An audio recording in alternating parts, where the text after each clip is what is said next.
2028ರ ಸಾರ್ವತ್ರಿಕ ವಿಧಾನಸಭಾ ಚುನಾವಣೆಗೆ ಇನ್ನೂ 2.5 ವರ್ಷ ಬಾಕಿ ಇದೆ.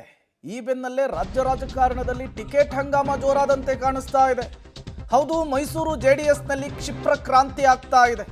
ಮುಂಬರುವ ವಿಧಾನಸಭಾ ಚುನಾವಣೆಗೆ ಹೊಸ ಅಖಾಡವನ್ನ ಸಾರಾ ಮಹೇಶ್ ಅವರು ರೆಡಿ ಮಾಡಿಕೊಂಡಂತೆ ಕಾಣಿಸ್ತಾ ಇದೆ.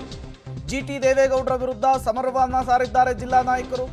ಚಾಮುಂಡೇಶ್ವರಿ ಕ್ಷೇತ್ರಕ್ಕೆ ಜೆಡಿಎಸ್ ಅಭ್ಯರ್ಥಿಯಾಗಿ ಸಾರಾ ಮಹೇಶ್ ಧುಮುಕ್ತಾರ. ಬೆಂಗಳೂರಿನ ದೇವೇಗೌಡರ ನಿವಾಸದಲ್ಲಿ ಮಹತ್ವದ ಸಭೆ ಇದೇ ವಿಚಾರಕ್ಕಾಗಿದೆ. ಎಚ್ಡಿಡಿ ಜೊತೆಗೆ ಚರ್ಚೆಯನ್ನ ಮೈಸೂರಿನ ಜೆಡಿಎಸ್ ಮುಖಂಡರು ನಡೆಸುತ್ತಿದ್ದಾರೆ ಅನ್ನೋದು ಗೊತ್ತಾಗ್ತಾ ಇದೆ. ಸಹಜವಾಗಿಯೇ ಈ ಎಲ್ಲ ಬೆಳವಣಿಗೆಗಳು ಕೂಡ ಕುತೂಹಲವನ್ನು ಕೆರಳಿಸ್ತಾ ಇದೆ.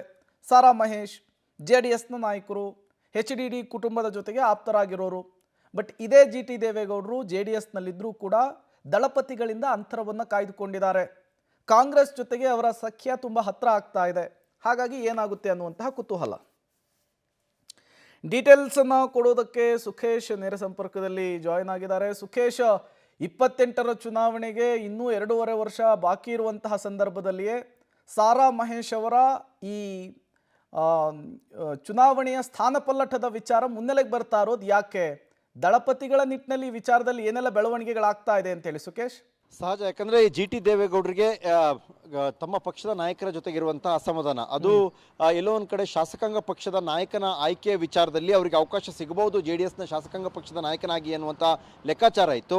ಅದು ಯಾವಾಗ ತಪ್ಪು ಬಂಡೆಪ್ಪ ಕಾಶಂಪುರ ಅವರ ಪಾಲಾಯಿತು, ಅವತ್ತಿನಿಂದಲೂ ಕೂಡ ಒಂದು ಅಂತರವನ್ನು ಕಾಯ್ದುಕೊಂಡು ಬರ್ತಾ ಇದ್ದಾರೆ ಜಿಟಿ ದೇವೇಗೌಡರು. ಯಾಕಂದ್ರೆ ಜೆಡಿಎಸ್ ಪಕ್ಷದ ಹಿರಿಯ ನಾಯಕರು ಮತ್ತು ಅವರ ಪುತ್ರ ಇಬ್ಬರು ಕೂಡ ಶಾಸಕರು ಹೌದು, 2 ಶಾಸಕ ಬಲವನ್ನು ಕೂಡ ಹೊಂದಿರುವಂಥವ್ರು. ಹಾಗಾಗಿ ಸಹಜವಾಗಿ ಉದ್ದೇಶಪೂರ್ವಕವಾಗಿ ತಮಗೆ ತಪ್ಪಿಸಿದ್ರು ಅನ್ನುವಂಥದ್ದು ಮತ್ತು ಕುಮಾರಸ್ವಾಮಿ ಅವರ ಜೊತೆಗಿನ ಒಂದು ರೀತಿಯ ಭಿನ್ನಾಭಿಪ್ರಾಯ, ಇವೆಲ್ಲವೂ ಕಾರಣಕ್ಕಾಗಿ ಅವರು ಆ ಒಂದು ಬೆಳವಣಿಗೆ ಆದ ನಂತರದಲ್ಲಿ ಪಕ್ಷದ ಜೊತೆಗೆ ಗುರುತಿಸಿಕೊಳ್ತಾ ಇಲ್ಲ ಅನ್ನುವಂಥದ್ದು.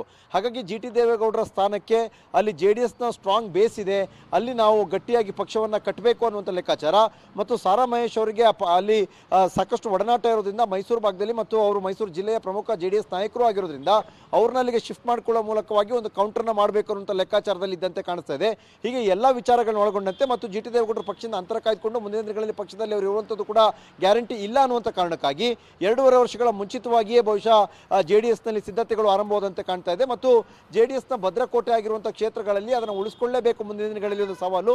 ಅದಕ್ಕೆ ಈಗಲೇ ಕಾರ್ಯತಂತ್ರವನ್ನು ರೂಪಿಸಬೇಕು ಅನ್ನುವಂಥ ನಿಟ್ಟಿನಲ್ಲಿ ಮಾಜಿ ಪ್ರಧಾನಿ ದೇವೇಗೌಡರ ನಿವಾಸದಲ್ಲಿ ಒಂದು ಸಭೆ ಕೂಡ ನಡೀತಾ ಇರುವಂಥದ್ದು. Prem, okay, thank you Sukhesh ತಮ್ಮೆಲ್ಲ ಮಾಹಿತಿಗಾಗಿ. ಸಾರಾ ಮಹೇಶ್ ಅವರು ಈಗ ಜಾಗವನ್ನ ಶಿಫ್ಟ್ ಮಾಡ್ಕೊಳ್ಳೋದಕ್ಕೆ ರೆಡಿ ಆಗಿದ್ದಾರೆ. ದೇವೇಗೌಡರು ಈ ಮೂಲಕ ಹೊಸ ರಣತಂತ್ರವನ್ನು ಹೆಣೆದಂತೆ ಕಾಣಿಸ್ತಾ ಇದೆ. ಜಿಟಿ ದೇವೇಗೌಡರು ಜೆಡಿಎಸ್ನಲ್ಲಿದ್ದರೂ ಕೂಡ ಸಂಪೂರ್ಣವಾಗಿ ನಿಷ್ಕ್ರಿಯರಾಗಿದ್ದಾರೆ. ದಳಪತಿಗಳಿಂದ ಅಂತರವನ್ನು ಕಾಯ್ದುಕೊಂಡಿದ್ದಾರೆ. ಜೊತೆಗೆ ಆಗಾಗ ಸಿದ್ದರಾಮಯ್ಯನವರನ್ನು ಹೊಗಳೋದು, ಕಾಂಗ್ರೆಸ್ ನಾಯಕರುಗಳ ಜೊತೆಗೆ ಗುರುತಿಸ್ಕೊಳ್ಳೋದು ಕೂಡ ಜಾಸ್ತಿ ಆಗ್ತಾ ಇದೆ. ನೋಡೋಣ ಏನೆಲ್ಲ ಬೆಳವಣಿಗೆಗಳಾಗುತ್ತೆ ಅಂತ ಹೇಳಿ.